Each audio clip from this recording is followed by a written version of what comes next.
evening. And they'll probably sit down. Good evening. My name is Michelle Bartlett, for those of you who don't know me. And I'm very fortunate to be working with summer sessions. Oh my gosh, and look who's in the audience. Wow, we've got celebrities in the audience. But it would take too long, and we're not going to cut into Scott's time.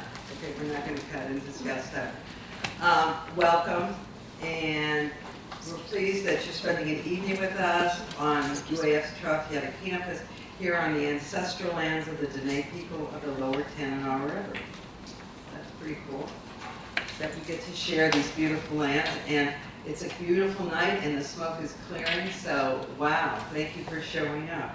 I really appreciate it. One housekeeping thing, if you have a cell phone, turn the sound off or turn it off, okay, because we are recording this for a session that will be, for those of you who have friends that couldn't make it but wish they had come, that gentleman in the back is recording it. It is going to be turned into a YouTube video and will be available in a couple of weeks on our website. And if you don't remember what that is, just call Summer Sessions office and we'll be glad to tell you where to find it. Summer Sessions. You've seen this booklet, okay? In it were all 42 free events this summer, and this being one of them.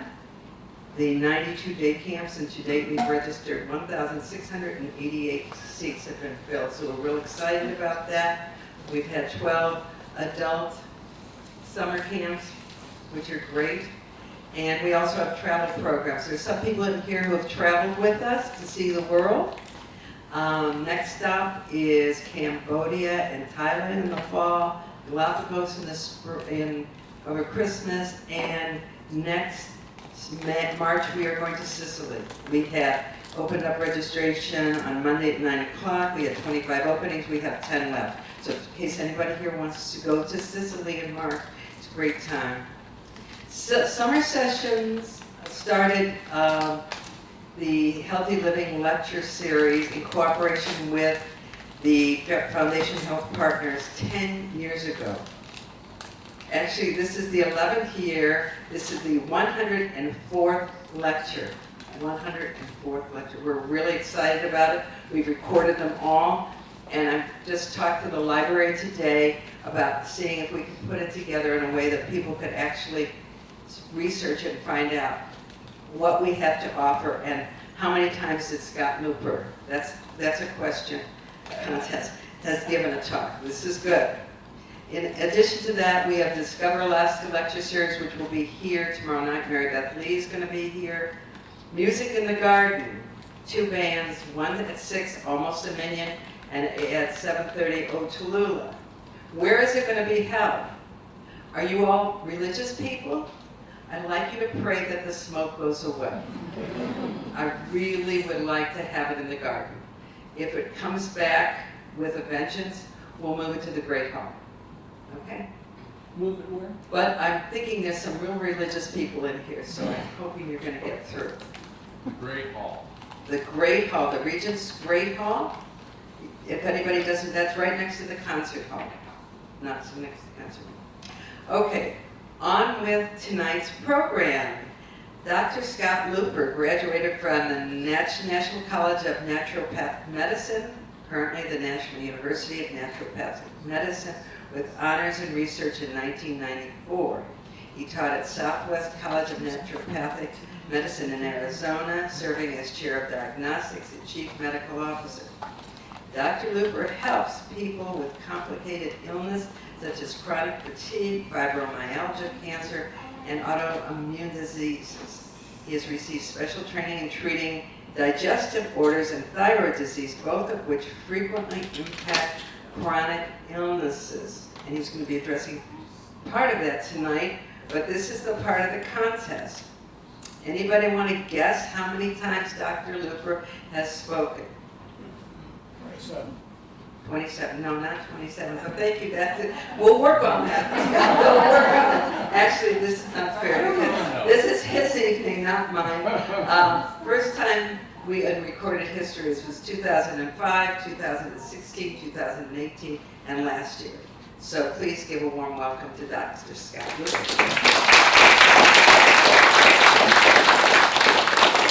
Thanks, Michelle. Does this come through? Can you hear it? Good. So, Michelle, I want to thank you and Gail for putting these events on. They are fabulous. They're a wonderful part of life here in Fairbanks. My favorites have been the music in the garden. It's just amazing, magical moment, especially recently with the trees in bloom. And you walk in the garden and there's this overwhelming, in a good way, smell that comes through. It's just fabulous. And in July, there's going to be a really good band that's going to be playing towards the end of July called South Cushman Social Club. And, I have a small part to play in that band. Okay, so I got the little dealio here. Let me add a little bit to my little intro, and you did a great job, Michelle. But I want to boil it down to practicality. I'm a doctor who practices here in Fairbanks. I practice downtown. I'm a naturopathic doctor that gives me a little different look on things, but I really don't care about the naturopathic part. What I care about is really the essence of being a doctor, and my philosophy and how I live is I try to find the cause of whatever the problem is and treat at the most basic level that I can. You'll see that as we go through this talk. It's different because most doctors, you come in, the game is to make a diagnosis and then match that with the treatment. You ask a few questions, and if you're good, 5 minutes maybe, you come up with a decent diagnosis that's accurate, and then you just match it with the treatment, and that is absolutely not what I do. The diagnosis is a very, very small part of what I want to know. I want to know what's happening, why things are working, why they're not working, so on and so forth. So let's go ahead and start. All right, here we go. Optimistic lecture overview. As I was thinking about what I wanted to talk about today, this is the list that I want to talk about. Heartburn, irritable bowel, colitis. I won't read the whole list, but each and every one of these are super important. These are things that I treat in my practice. I'm a primary care provider, so I just treat whatever comes in the door, and this is what comes in the door, stuff like this. Now, the reason why they're all on this slide is because there's a common element to all of these. But the fact of the matter is there's no way I'm going to talk about each and every one of these in an hour. So let's see how far we can get. Let's start with heartburn. And the reason I'm starting with heartburn is because it's probably the most common problem on that list. 3 million cases annually in the US. About 10-12% of the population has heartburn. So a goodly number of you have it. So if you have heartburn, then I'm speaking to you. And if you don't have it, then you know people will have it, like that. And here's what we know about it. Oh, it's called gastroesophageal reflux disease. Reflux, that's an interesting word. Reflux is a fancy doctor way of saying that the stuff in the pipe is going the wrong direction. Because how it should work is you eat something and it works its way through the pipe and comes out the other end. But in this case, it's going the wrong way. It's refluxing. And so what you're getting is stuff that shouldn't be coming up. So that's what the word is. And it's caused by stomach acid refluxing back up into the esophagus. Yeah, you knew this already. Okay, so this is a diagram of heartburn, esophageal reflux. And this is the problem. It's the lower esophageal sphincter, and this is what goes bad with heartburn. So if you have heartburn, have you done any research into heartburn or talked to your doctor about heartburn? This is the problem. What happens is that sphincter opens up, and stuff in here splashes up into here. Now this stomach lining is coated with mucus. It's designed to have an acid bath touch it and not break down. Whereas this part of our anatomy, the esophagus, does not have that mucus coating. It has some mucus, but not enough. So if the stomach contents splash up, you get pain, you get heartburn. And it affects you in the same place where your heart is. So it feels like your heart is burning. Though your heart has nothing to do with it, obviously, it's your stomach. So clearly you can see what the problem is we need to stop this stuff from splashing up here. That'd be lovely if we could do that. That'd be the solution to the problem. Okay, next slide. This slide has got words on it, but not yet. I want to ask, because I want you guys to think, I want you to be engaged in the talk and mulling it over. So I'm going to give you the basic question. If someone has heartburn, what do you do to treat it? Now, I already told you already. I gave you a clue. Also, get my finger on this thing. This is a hint right here. There's a picture, right? So think about it to yourself. What do you do to treat heartburn? How do you treat heartburn? You thinking?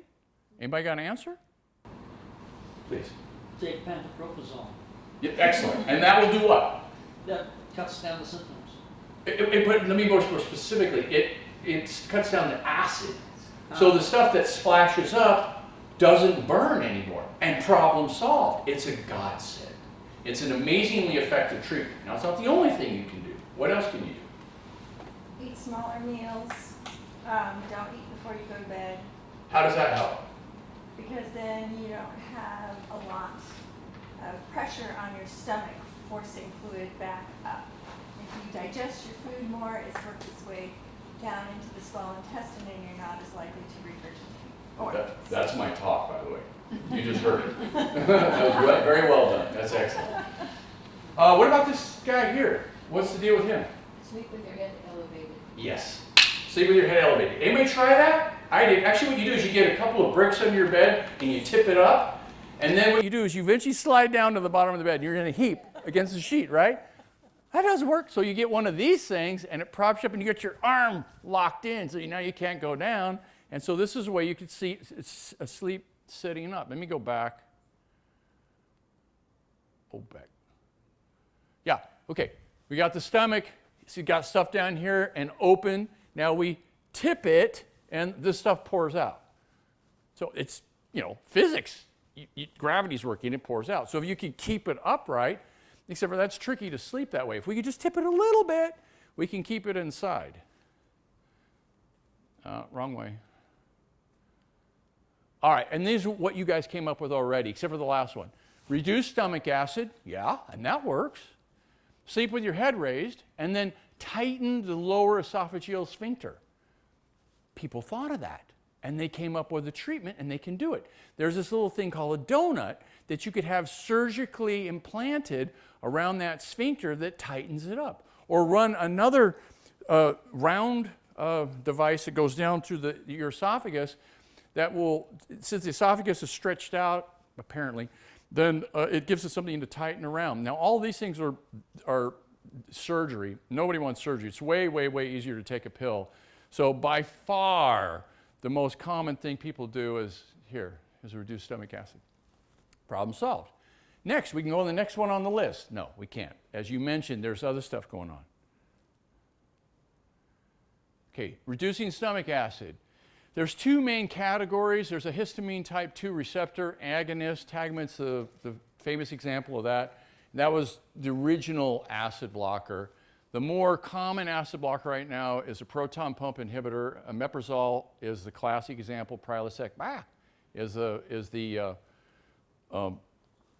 most popular. So here's Prilosec. This is off the Costco website. And I want you to note, you can see this, it says there's 3 14-day courses of treatment. Now, that's an odd way to package pills. I would rather say there's 42 pills here, right?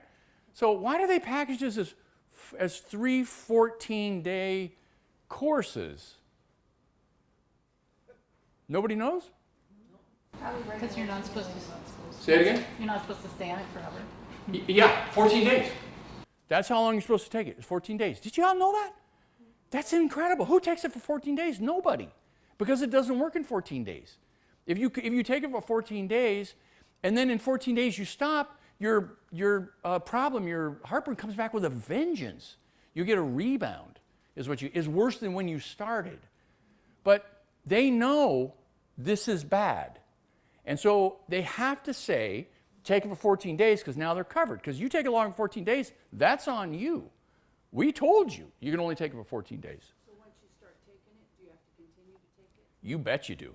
Because otherwise, you have to, we could talk a little bit more, but let me just say, it is rare the person who starts this and gets back off it. Most people start it and stay on it. Now, if you fight, you can get off it. You come see me, you can get off it, because I can tell you how. In fact, at the end of this lecture, you all will know how to get off it. So let's talk about how to do that. I have to still figure out how to do this thing. Okay, stomach acid. If we block stomach acid, we're blocking some of the things that stomach acid does. So stomach acid benefits. We get improved digestion, and that's self-evident, right? Acid breaks down food. The purpose of the stomach is to pre-digest food. You chew it up, which is helpful because you break it up. You swallow it. It mixes with some spit, which has some enzymes in it, amylase. So the process of digestion starts in your mouth.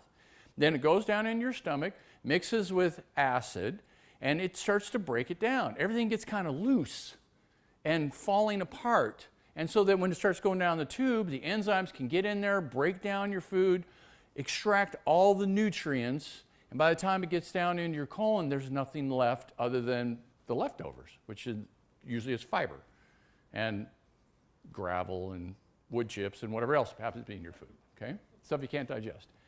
So acid's good. Now, on the other hand, if you stop acid and you block it, you get a weaker digestion. Yeah, stands to reason. Of course you do. Also, that acid bath eliminates microbes. The bacteria don't like it. And so there are microbes on our food, always. We don't ever eat anything unless it's straight out of the sterile package that doesn't have some microbes on it. And at that point, it's on your hands or your fork. So we're always getting microbes all the time. And so the stomach helps kill most of those microbes. And if you don't have stomach acid that's adequate, you get increased digestive infections. And this is a fact. People on acid blockers get more food poisoning than people not on acid blockers. Also, increased mineral absorption. So it's little known, but minerals need to go through an acid bath before they can be absorbed.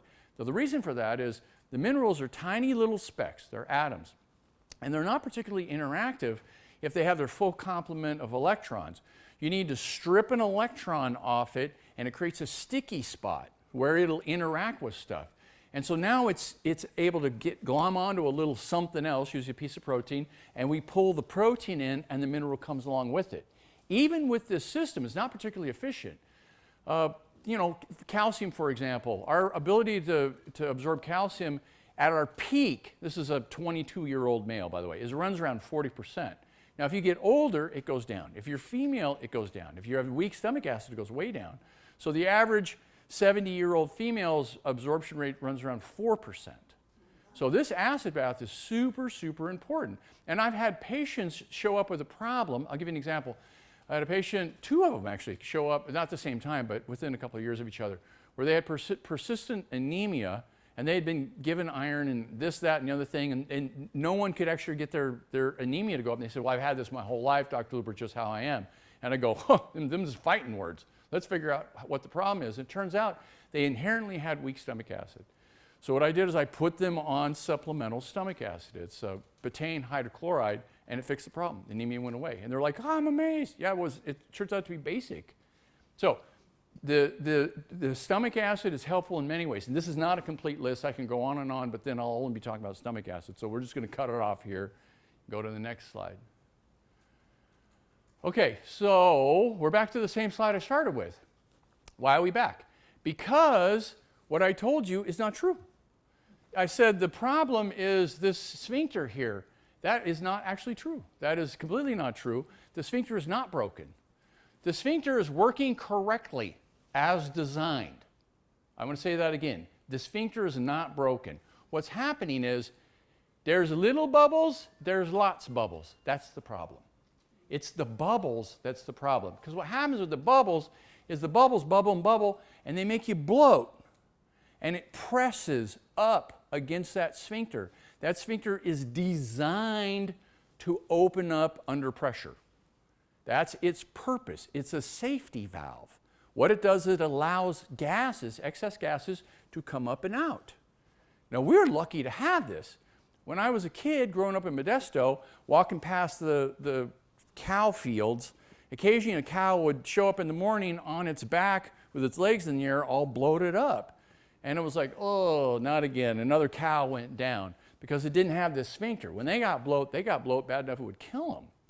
Now for us, the gases or whatever, seriously, whatever, could be other things as well, press up against that sphincter and open that sphincter up, and so everything comes out and it's hunky-dory. Now, whatever, let me give you an example of whatever. My daughter-in-law right now is 7 months pregnant, 8 months pregnant, something like that. And she has horrible heartburn. Why? Because she has too much stomach acid? No, she's got a baby head pushing up against that sphincter. And of course it opens up because it's got a baby head pushing on it. That'll do it. Or if you eat a whole lot and you get a food baby, that'll do it as well, right? Or anything, just your imagination go all different places. Pressure is what causes this to go up. So now the problem isn't that the sphincter's broken and we need to fix it, or the sphincter's broken and things are leaking out. No, the problem is bubbles. That's the problem.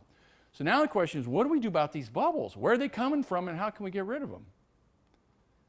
So in order to answer that question, we have to step back and get a broader view of what's going on here. So let's go back to the same story I told you earlier.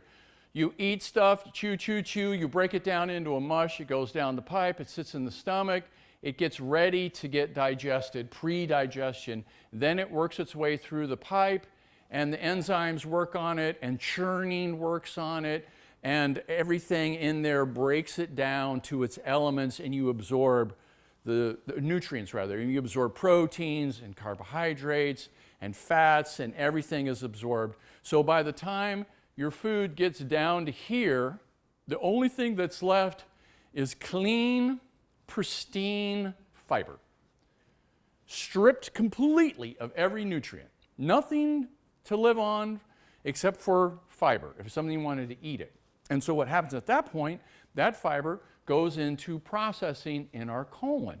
And the beneficial bacteria, beneficial because they do a service to us, the beneficial bacteria break down that fiber and extract calories from it. So we're able to actually get more calories out of our food based on the fermentation of soluble fiber in our colon. So people who live on, nuts and berries and, like caveman diet, paleo diet, get about 20% of their calories from their colon, from the work of bacteria on soluble fiber. 20%. That's a lot of calories. And if you're living, marginal existence, living in the bushes, those 20% calories, they count. I mean, that's really an important calorie source. Now, I make it sound like we're proud we get 20%, except for the moose are living on willow twigs. You ever eat a willow twig? They're not particularly nutritious, and they live the whole winter at 40 below-ish, or 20 below, on willow twigs. Their system of extracting calories from fiber far exceeds ours. They have this amazing superpower. But we still have some merit here. We're still able to do this fermentation process. Now, here connects to the heartburn. So let's say, just for the example, sake of argument, that you don't digest all your food, that there's some leftovers. It made the whole trip all the way through the small intestine, the whole thing, boo-doo-doo, all the way through, and then it gets down to here, and there's still some leftovers. 10%, 15%, 20%, maybe more. What happens to those leftovers? Ferment is such a nice word. They rot. They rot. It's like if you put them on the counter and left them there for a while, except for you smash them up real good and mix them with goo. They rot, and they rot big time. They bubble. I did this in my garage. I took a big jar, and I took some stuff, and I poured it in the jar and poured some water in it, and then just kind of stepped back and watched what happened. And in a few days, it made bubbles. Incredible bubbles. And then I let that do it for a while, and then after a while, I had a cork on it so that nothing would fall in, and the bubbles would come out the little hose. And after a while, I filtered it, and we drank it. It's called beer. I put some dandelion leaves in it because I don't have any hops, so I spiced it up with dandelion. God, it was the worst beer I ever drank in my whole life. I do not recommend it. But I lived. There's that. Get to live to tell the tale. Okay, so leftovers. You got these leftovers, they go down there and they ferment, right? They rot. They do badness down there. And they make bubbles. And then the bubbles come up, And so here's the thing. Let's talk about exactly what these bubbles come from. These are little teeny tiny bacteria, and they eat little teeny tiny bites. And they have a teeny tiny little metabolism, and they make a teeny tiny little bubble. Hundreds of millions of these little bubbles. Hundreds of millions of bubbles. There's a name for that. You know what it is? Yeah, no, in grossness it is. I mean, as a whole, no. But if you look at it with your eyes, it's called foam. You're making foam. That's what it is. And the foam comes up. That's what's coming up in the stomach, is that foam. Now, let me pause for a moment and say, everything I'm telling you is an oversimplification. You know that. It has to be. There's no way in an hour I can tell you all the details and the ins and outs and the qualifications. For this to be a coherent talk, I have to simplify, because there's lots of levels to this, where the fermentation takes place, whether it turns into gas that you burp up, or gas that you pass, or gas that you absorb, or what kind of gas, or methane gas, or carbon dioxide gas, right? Now, like this, I just took the whole hour up and never got past flatulence. So I'm skipping lots of stuff, so we're aware of that. But the thing is, I want to point out is, a lot of time the action is not down here or here, it's actually in here. It's within the small intestine itself. And what happens is bacteria should not be there, but they are, because there's plenty of food. And if you feed them, they will come. So SIBO, small intestine bacterial overgrowth, is famous now because lots of people find out they have SIBO and they treat it and they feel better or don't feel better depending. But SIBO really has been there all along, and SIBO depends on not some special weirdness to your anatomy or your immune system or something. It has to do with availability of food. If the food is there, the bugs will come. This is key. I cannot stress this enough. So as we talk about how to treat heartburn, you have to think, we got to make sure no food gets down there. If no food gets down there, there's nothing for them to eat, bubbles go away, problem solved. Remember, the sphincter's not broken. Any other doctor you talk to will say the sphincter's a problem. Of course it's a problem, because that's what's opening up and stuff's coming up. But in reality, that is not the problem. Okay, next slide. Okay, so I want to be a little more detailed in terms of the treatment. The actual real-life treatment of heartburn is this. Number one, we want to heal the esophageal and gastric erosions. A lot of times what happens with heartburn is the acid and the concoction is enough to come in there and burn your esophagus. Literally, it's burned. In fact, if you burn it enough over and over and over for years, it can become damaged to the point where it becomes cancerous. That's Barrett's esophagitis is what it's called. There's a name for that. And that is the number one reason why doctors who understand the story I'm telling you right now perfectly well, they put people on acid blockers because they say we want to prevent Barrett's esophagitis. So you do, in fact, need to heal these lesions. If you don't heal the lesions, you're going to get heartburn still no matter what you do. So you need to take stuff to heal the lesions. Let me just rattle some things off that work real well. I didn't write it down, but you can get it from me later. Is gamma-oryzanol. It's extracted from rice bran oil, of all things, how they figure this stuff out. Gamma-oryzanol will heal these lesions up as good as anything I've ever seen. Glycerize, but large amounts of glycerize will raise your blood pressure. So deglycerized glycerize won't raise your blood pressure up and it will heal these lesions. The other thing that's actually more helpful than those two, although I use them, is goo. There's lots of plants that if you mix with a little bit of water, they turn to goo. Slippery elm is one of those. Marshmallow, it's not the stuff that comes in the packages. That's not what I'm talking about. It's an herb, althea is what it's called. The marshmallow has goo associated with it. If you gooify people's digestive systems, they get relief, immediate relief. So what I usually start people on is some concoction of those things, and I have them take a lot of it 3 times a day, and it soothes and soothes and soothes, and then they feel better. That gets us started. The next thing I do is I restore normal lower esophageal sphincter tone. That tone should be closed. So how do we get to close? We have to block the fermentation. So we prevent excessive fermentation. Now in order to do that, we improve digestion, and what that results in is an improved microbiome, and this is the talk. This is my actual talk. Everything I've said so far is the intro, if you can believe that. This is the real talk right here. It's this microbiome thing. Okay, next slide. Okay, so we've got microbiome. Here's some facts about it. There's lots of different organisms, more than you can hardly imagine. They increase calorie extraction for food. I mentioned that already. They compete with pathogenic microbes. This one's interesting because these microbes are competing with each other for resources. And if all the resources are used up and all the space is used up, there's no real estate available, there's no place for the pathogens to land. You eat a peach with a bug on it, and it just travels on through. There's no place for it to make a living, and so you just end up pooping it out, and you're good to go. If your microbiome is solid and intact, it creates a barrier for getting sick. Now some other facts is the microbe diversity is increasing. This is shown by research with modern life. And then the decreased diversity is associated with disease, all kinds of diseases. Remember that list we started off with? That's where we're going. Okay, so microbiome health effects. Yeah, here's the list again. There's a reason why I had that list to start with is because these are all the ones that are related to microbiome problems.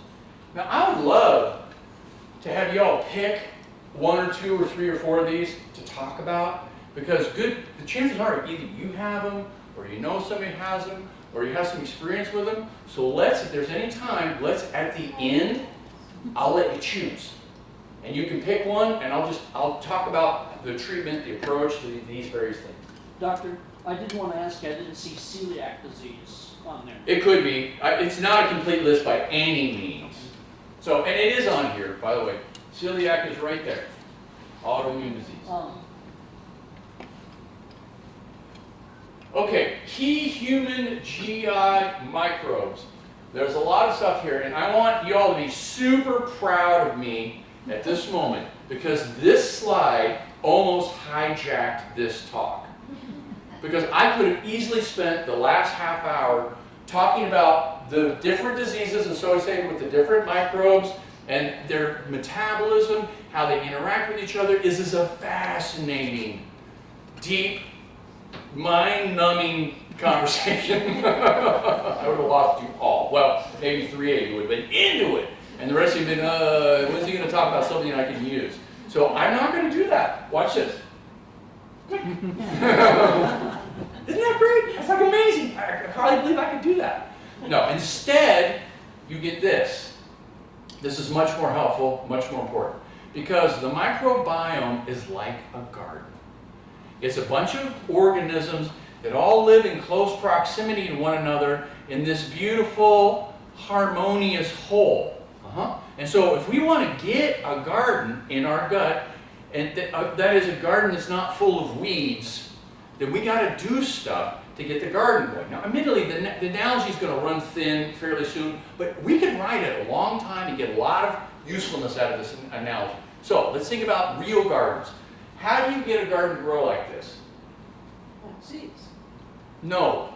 If you have bare ground that's rocky and sandy and you throw the seeds on it, nothing happens. They do not grow. No, you need soil. You need an environment that is conducive to the growth. So the key to making a beautiful garden is the same key to making a beautiful microbiome.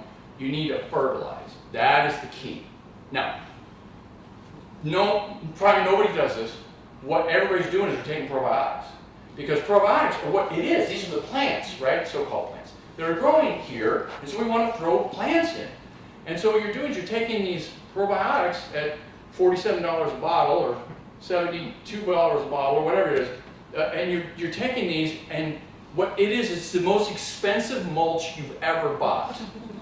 Because it is mulch. They are, in fact, organic. You shovel enough probiotics, think right back to the garden, seeds. You're taking all these flower seeds, and you sprinkle a few flower seeds on a bare soil, nothing happens.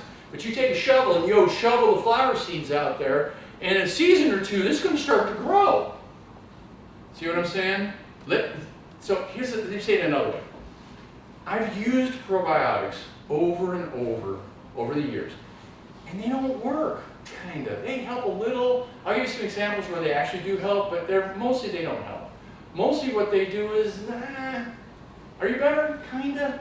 The experience that I'm looking for as a physician, as I sit at my desk, I have this big ball I sit on, and people sit across from me, I say, how are you doing? And if they say, I feel great, we're doing more of that. If they say, whatever you're doing, I didn't do that anymore. That was stupid, it didn't work. That's probiotics. Now what really helps people is throwing fertilizer into the garden. What's this garden want? I told you already. Yeah, soluble fiber. There's two kinds of fiber. Soluble fiber, that's goo, and insoluble fiber, that's rocks. Okay, wood chips, sand, whatever. So there's a little insoluble fiber, I don't know, may help a little bit, but it's the soluble fiber that the organisms are fermenting and they're living on. If you send plenty of food down to them, if you build it, they will come. You don't need to take probiotics. I'll say that again. You don't need to take probiotics. You need to feed your colon environment, and the bugs will find their own way, mostly. There's a few times where I'll actually do probiotics because I'm not sure. You might be a special case, and I might need not only to throw some mulch down, but we're going to fling a few seeds. Right, just give it a head start. Okay, next slide. Now, there's more to this than what I'm saying, because remember we started off by saying there were 5,000 different organisms that constitute the microbiome. You can actually, in theory, that you can't buy this, but the researchers do, you can run a DNA study that'll pick up the DNA of every one of those organisms, and you can get page after page after page after page after page of lists of what people have in their gut. Now, how do you make any sense of that? You don't. No one can. The technology and the experience is not there to understand the microbiome. Now, the research has exploded. If you get on PubMed, they have this little graph that shows how research in the recent years has been published. And the PubMed graph starts and goes whoop, like that. It's just one of those exponential swoops because so many people are looking into this because we know so little. To this day, we know so little. So based on how little we know, somehow we got to make sense of this. We got to figure out what's going on in people's guts so we know what to do. It's not like you can feed everybody mulch and then they get better, because sometimes those people have tough weeds. They have weeds that you cannot get rid of easily. You cannot just outcompete them. What you have to do is you got to come in with weed killer and kill the weeds. Except for you don't want to use a blowtorch and burn the garden to the ground. So there's a difference between weed killer and blowtorch. And there's antibiotics that are in existence that are blowtorches. They will literally sterilize your gut. And then whatever random stuff that is hiding in the corner or came through whatever you're eating, reconstitute it, and it tends to be a mess afterwards. I cannot stress how important this is. People die every year from this. And no one, until recently, knew what to do to help these people. Now, I know what to do to help these people, and I'll talk to you about it, but in the big world around us, the doctors didn't know what to do to help people. Then eventually they figured out what to do. You probably know this already. You know where I'm going. What they did is they gave them super strong antibiotics, burdened the garden to the ground, and then they put poop into capsules from healthy people. And you took your poop pills every day and you repopulated your gut with someone else's poop. I know, I have a colleague who does this. He has a library of donors, and it costs a lot of money. I set the whole thing up in case I might have needed someday somebody to get a fecal transplant. And it turns out I never have needed it. Everybody gets better. Knock on wood. No one, I've not failed anybody ever. Everybody is able to do this thing. But, you know, you see what I'm saying? We don't necessarily want to have to fall back on the fecal transplant. I wasn't necessarily going to go into this. I probably shouldn't have. Anyways, here's what I'm doing instead. Let me start with nice, clean labs here. I realize you can't read these. The next one you'll be able to read.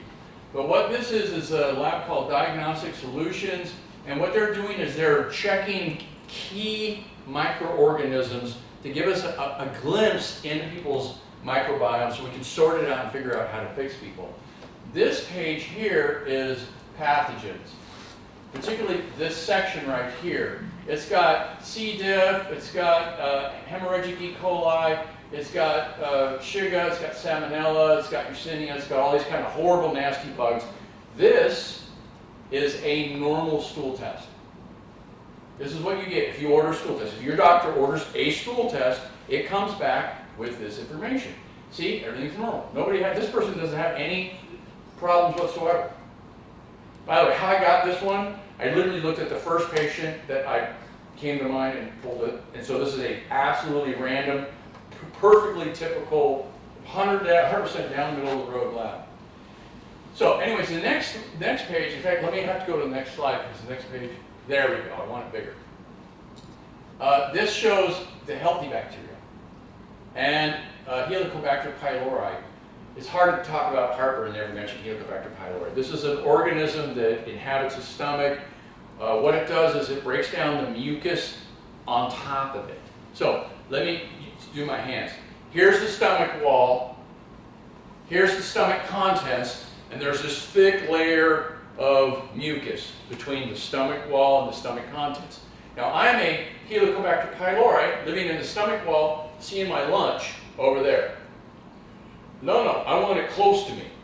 So I'm going to excrete this little substance that's going to break down the mucus in front of me. Now all the goo from the chyme comes in, and now I'm feasting, except for where I live is now being irritated.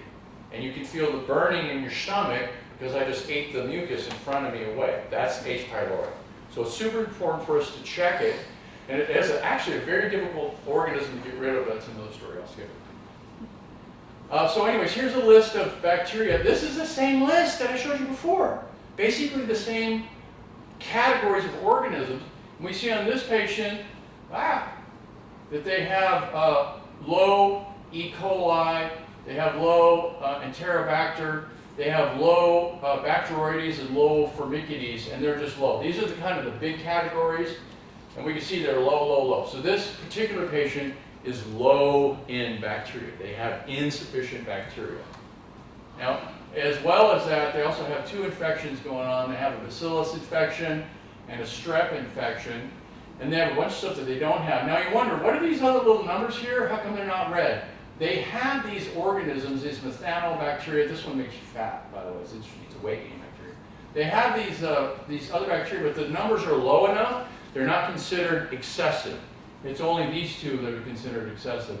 Now remember I told you the bacteria are low, and so I'm trying to figure out why are the bacteria low? Well, they do have a protozoan in there, this Entamoeba coli, and they also have fairly weak digestion. The steatocrit is measuring excess fat in there, and it's in the normal range, but kind of, elastase is measuring digestive enzymes in the normal range, but kind of, the excretory IgA is an antibody. It's definitely in the low range. Anyways, clues on what's going on. So I take these clues, put them together, and come up with a treatment that adjusts for what this patient needs. And what this patient needs is more bacteria, more healthy bacteria, and better digestion. Their digestion is weak. Also, they have these bad bugs we need to kill. So what I'll do with them, oh wait, I'm getting ahead of myself because I want you guys to work this one. Hold that thought. Let me do this little thing here and then we'll come back to what you do. By the way, probiotics, just so we understand, are living organisms, they're the seeds, prebiotics are the fertilizer. The prebiotics on the market are various kinds of fiber. There are various flavors of fiber. And my favorite is the fructooligosaccharides, and because they're sweet. It's one of the rare times in my practice I ever give somebody something tasty. Because I just have tons of these horrible herbs that are bitter and horrible. I hardly ever made a concoction that wasn't just like would curl your hair. But these probiotics, or rather the prebiotics, are tasty and delicious. They're like really like white powder that look like sugar. Okay, improved digestion. Now, notice, there's no words on this one. This is where you guys get to shine again. So we want to improve digestion so that we get healthy fermentation so that we don't have heartburn. So now I just want you guys to think about what you could do to improve your digestion. I've already told you a whole bunch of it. It's hard for me just not to put the words in your mouth. Calm down.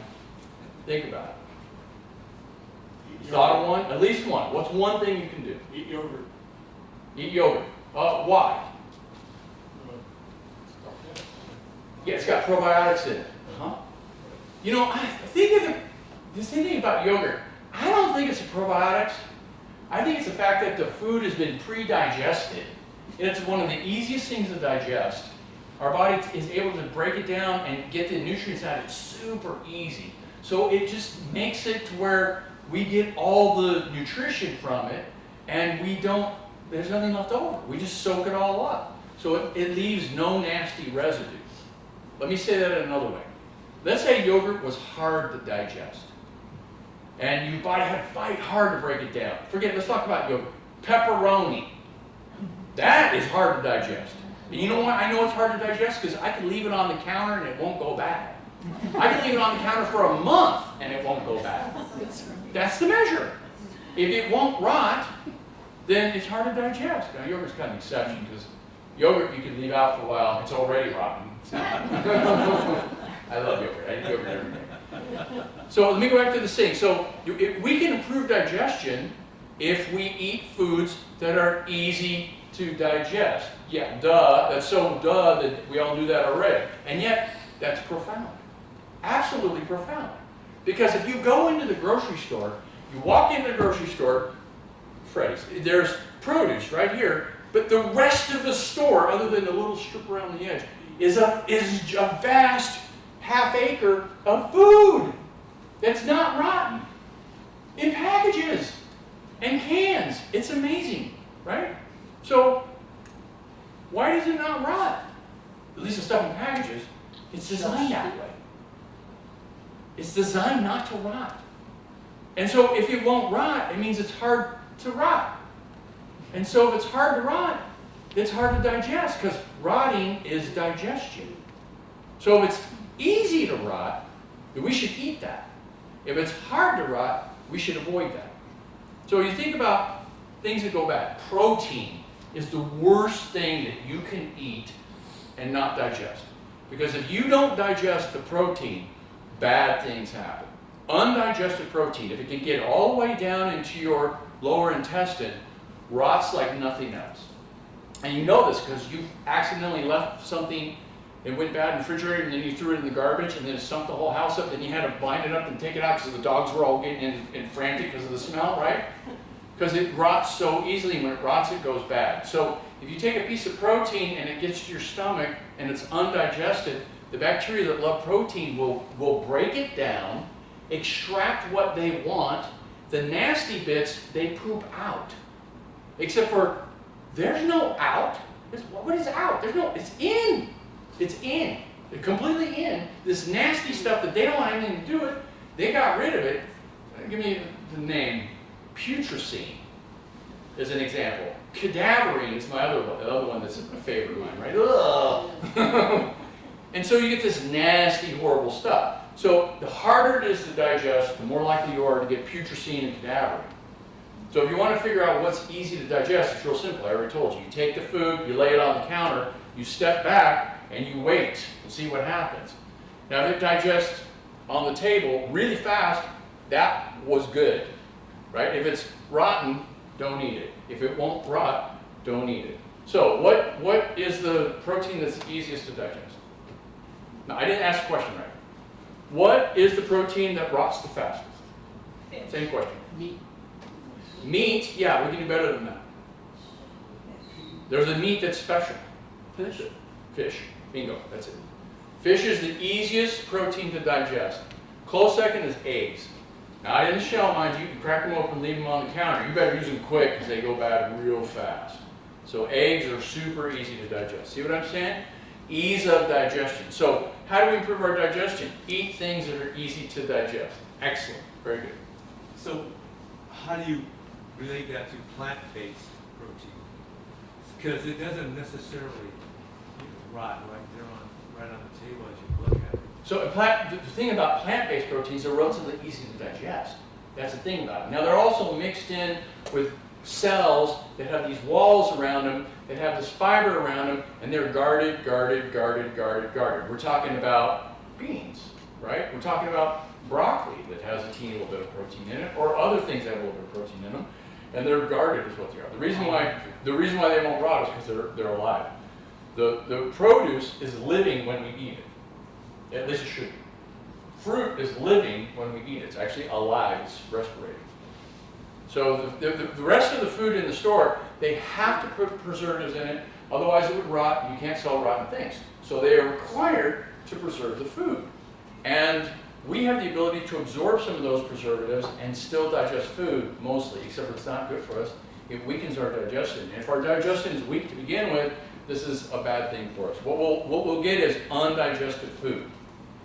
Now, so I have to take a little side trip over into pizza, because pizza is a fabulous food. It's a miracle of modern culinary fabulosity. Because it's got the cheese on it, and the pepperoni on it, and little sausage bits on it, maybe a little onion and all, but with other rich, greasy stuff as a sauce, and yet it's about the worst food ever for heartburn. Now, why is that? The acid in the tomato? No, wrong. Boop. Wrong. Absolutely. 100% wrong. Because the acid, let's say, if you eat the tomato, chances are you're going to be fine. You put the tomato on broccoli, you don't have any problem. We don't do tomato sauce and broccoli, except I do. Actually, that's how I eat it, because I can't eat the pizza. But it's a combination of bread, which is the favorite thing of the microorganisms to ferment, and grease. If you take that bread and you coat it vigorously with oil, and then you throw in some digestible pieces of meat, you make this magical combination that is super hard to digest. And so you don't. And so leftovers come down to the lower intestine in large amounts, and now you got heartburn. It's bubbling up. Now the interesting thing about pizza is it takes a little while for the organisms that like pizza to grow, because they're not necessarily there. Let's say you never eat pizza, hardly ever, once a year. And then you eat pizza, and you have weak digestion, and you eat pizza and you're okay. Hey, I'm okay. I ate pizza, I'm fine. I had a couple slices, I'm great. In fact, I left some on the little table, so we packed it up and we brought it home. The next day I had pizza again, you blow up the next day. It's a second day blow up. Because the first day, undigested food comes down, feeds the few little organisms that are living on the edges, on the margin, eating the occasional crumb, and suddenly, wow, manna from heaven's coming down, we're gonna grow! And they multiply into millions. Now you have a bomb, ready to blow up. All you need to do is feed it again. And here comes pizza the next day, boom, and bubbles start coming up, and you have horrible heartburn. You go, ugh, that tomato sauce is killing me. Nope. Or hot sauce. Hot sauce is killing me. Nope. The hot sauce simply took a ride. Since the stuff is coming up, and you sprinkle a little hot on it, ooh, now it burns even more. It has nothing to do with the hot sauce. The hot sauce was actually helping, because the hot sauce stimulates your digestion. It irritates it slightly. It makes you turn red, and red is blood. Blood is how your body makes all the digestive enzymes and everything. The whole system runs better with a little bit of hot sauce. Hot sauce improves your digestion as long as you're not fermenting. I'll do one more. One other way to improve your digestion. Digest your food, yeah. Okay, this was, again, you guys should have come up with this one. I'm being disappointed in you. Eat less. Dr. Luper? If you chew your food, does that help? It does, actually. It really does. Chewing your food makes a big difference.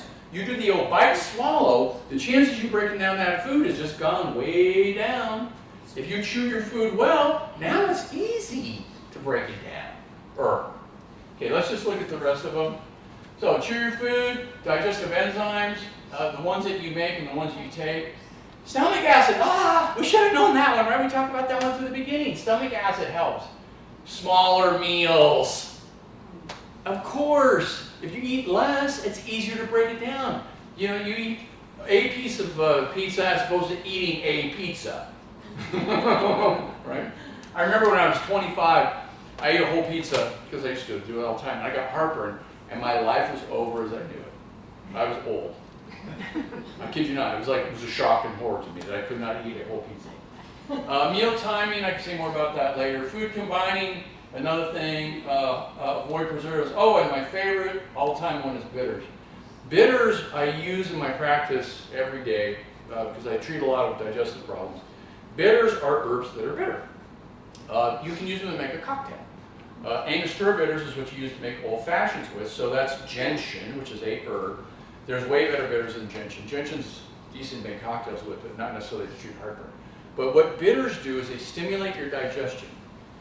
In Europe, maybe in other places, but I know for sure, in Europe there's a long tradition of people eating bitters before a meal as a way to strengthen their digestion.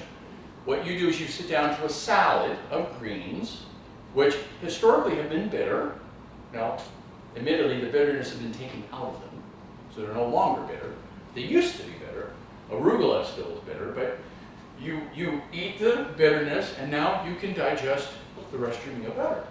Or when I went to Italy, they gave me this little soda, it looked like 7-Up in a little glass, about an ounce and a half of soda, and I drank it. I thought, funny, they give us 7-Up. And I drank it, and it was horrible. Oh, it was bitter as can be. It's called Beverly, and it's a digestive stimulant. And what happens is when your body senses bitter, it recognizes the nature of that bitter as poison. Because in nature, poison is generally bitter.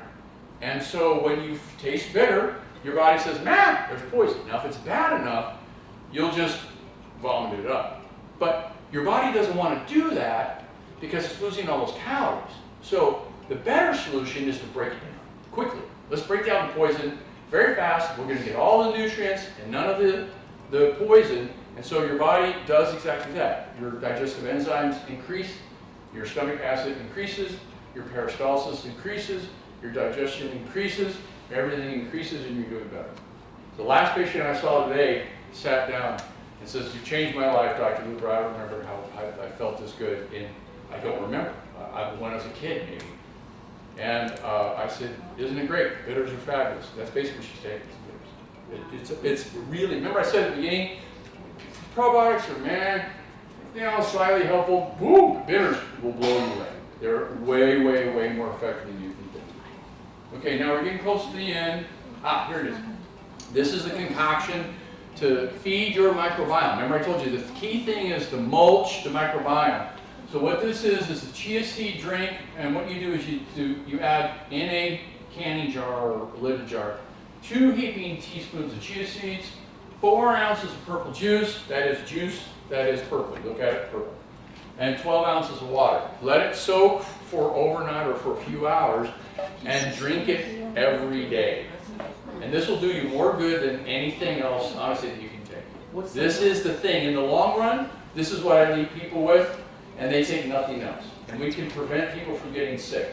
Now, if you go back to the garden analogy, what this is feeding the garden, making sure there's plenty of food for the beneficial bacteria. They prosper. And when they prosper, we prosper. And if I had another 3 hours, I could tell you all the different reasons why in autoimmune disease and so on and so forth. But I do have a few minutes. We're not quite done yet. I think this right now would be a good time to take some questions. And let's go back to this list to remind you of things you might want to ask me about. White purple juice. Oh, white purple juice. Because the purple, it's got anthocyanins in it. Anthocyanins have a mild antibacterial effect. They have a major anti-inflammatory effect. They help to corral these bacteria in the right direction. They can do what we want them to do. So how do you get the purple juice? Where does it You come go to the grocery store and you buy it.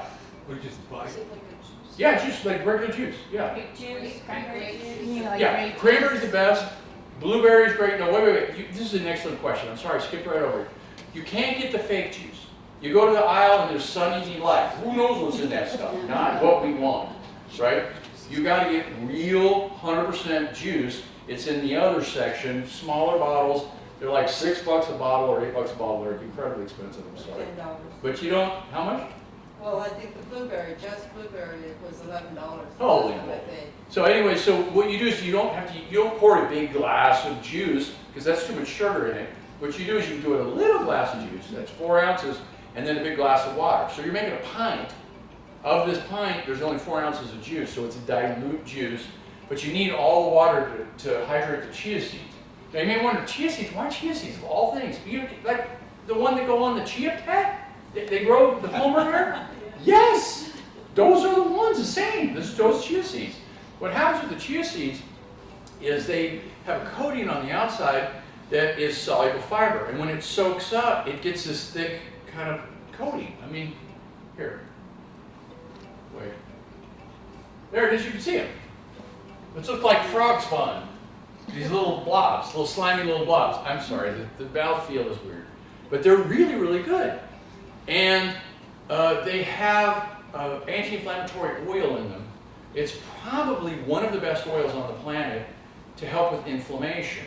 Fish oil is what there's more research on. I use fish oil, but it might be, it's debatable. Let me say that. The chia oil is actually better for you than the fish oil. And there's a lot in there. There's more oil per seed than any other seed I know of. And I searched, I looked for like all the seeds in the world. I couldn't find anything that had more oil than chia seeds. And they have a significant amount of protein in them. And your body can break them down. The seed coats come apart easily. And so the little seed coats can scrape the inside of your gut and help remove the dead cells and so on and so forth. The whole kit and caboodle works better than anything else I've ever found. Now remember, the reason why I'm doing this is not because I have stock in this chia seed plantation. It's because over the years, I keep trying stuff and looking for those things that work. Where people come in and I say, how you doing? They say, I feel great. I feel like I've got this good since I remember what. Here it is. I share it with you. Y'all can give it a try. In fact, you can try today. I have some on the back table. I brought some. So we'll whip it up, you pour a little glass. You literally can take a chug and see if it's any good. About how long does that chia seed drink take? I mean, how many days, weeks, whatever, before To do what?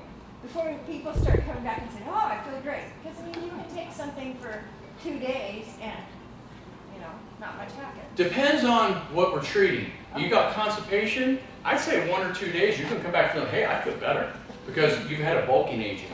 If we're talking about sarcoidosis, I don't know, maybe 2 months working on it. Now, we're not just going to do chia seed by themselves to treat sarcoidosis. Sarcoidosis is an inflammatory disease where you make these sarcoid nodules, and it has a certain momentum to it. I have a patient recently with sarcoidosis, so it comes to mind. So it depends on what we're talking about. Autoimmune diseases are going to take a while to slow down and reverse because your immune system's all jacked up. I wish I could talk more. This whole autoimmune thing is so interesting. And I gave you the setup for the autoimmune disease talk, but I did not connect the dots. I'm sorry. I don't have time to do it. I had to cut it off somewhere. Question? I'm curious. Well, in the back and then. Oh, sorry. Question, so many people are using seltzer water now, carbonated water as a beverage. What's your feeling about carbonated versus So, plain? bubble water's fun. It tickles my nose. I think it's lovely. It's got a fair amount of acid in it, and that acid for most of us is helpful because as we get older, we make too little acid. By the way, it's interesting if you actually look at people with heartburn and you correlate it to their acid. You'd think that the more acid you have, the more heartburn you have, but that's not the case. People, the more acid they have, the less heartburn they have. As the acid in your stomach goes down, your heartburn goes up. Now, why would that be? It goes against common sense. How could that possibly be? I'll say it again. If you check their acid in their stomach, it's low, and those people generally will have more heartburn. So why? Your food's not getting digested in this process. I couldn't quite hear you, but I think you were saying it's because they don't digest their food completely. Yes. And there's leftovers. And the leftovers are feeding their bad bacteria and they're getting fermentation. Yes. So, Dr. Luper, what about taking apple cider vinegar? Yes, that can help. Lots of people swear by it. They do apple cider vinegar, and that was the thing. They turn their arthritis, they throw away their cane, they do a little dance. How do those things go together? Here's how they go together. When they weren't digesting their food, they were making rot. The rot was getting in their system, being absorbed by their colon and their small intestine. It's inflammatory. There's a better name than rot. It's called toxins. Okay. The toxins generate this inflammatory reaction. Now my knee hurts. It's stiff. Now you get rid of the inflammatory toxins. They wash out of your system, and now, my knee's better. Isn't this amazing? And I did it with apple cider vinegar. Now, how much apple cider vinegar do I use in my practice? None. Never. Why? Because I don't know, there's better stuff. Apple cider vinegar is like, man, again, it's helpful, but there's way better stuff to do. So again, I have to be careful because I'm oversimplifying. I'm tempted right at this moment to dive into the details and how you tell and whatever, so I can't do that. We do have a few more minutes. I'm going to do some more questions. Wait, I promised you. I'm curious how many people you treat have IBS, and do you Do you find solutions, or Yeah, do you absolutely. just kind of manage it? I'd say I get somebody with IBS every week, every other week. Maybe I might go 3 weeks without somebody, but that's rare. And do I get solutions? Yes, always. I mean, I hate to make any promises. We're talking medicine here. Yeah, I know. And as soon as I get cocky, Yeah. I'm going down. There's no doubt about it. I'm setting myself for a fall. So humble is my middle name, and I got lots to be humble about, right?